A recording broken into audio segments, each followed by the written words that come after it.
Hello everyone! Mayong adlaw mga higala. For this video, I will be sharing my cheese bars recipe. For the ingredients, we need 2 cups all-purpose flour, 1 cup granulated white sugar, 1 teaspoon baking powder, 1/2 teaspoon salt, 1 piece whole egg, 1/2 cup vegetable oil, 1 can condensed milk. This is Bravo condensed milk. 1 teaspoon vanilla extract. And 1 cup grated Pro cheese.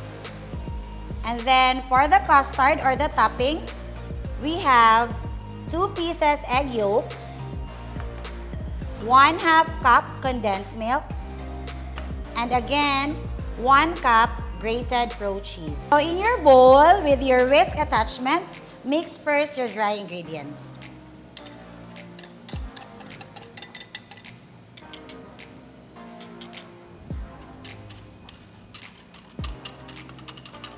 Make a well at the center, then add your liquid ingredients.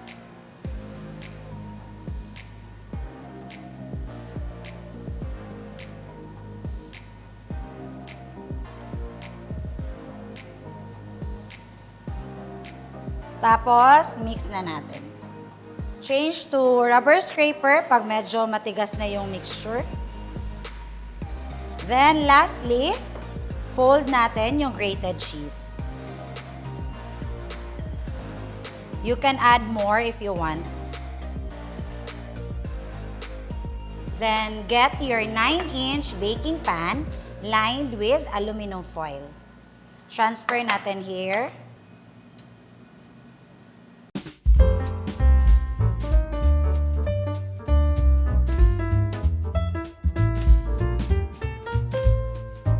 Then, bake natin to around 20 to 25 minutes.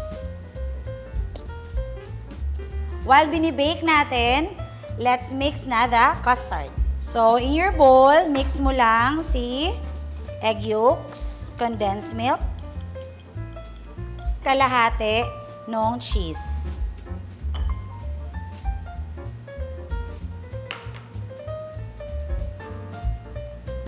Tapos, set aside. It's half-baked already. So, lagay na natin si custard or yung topping niya.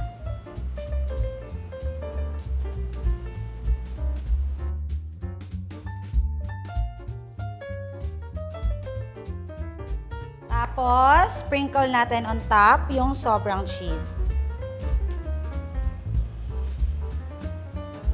Then, let's bake this again for around 15 and 20 minutes. Yan, bake na yung cheese bars natin.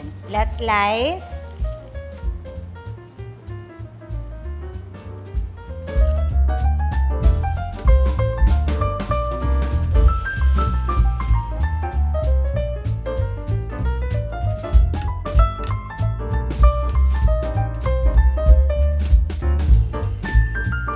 There you go, our cheese bars recipe.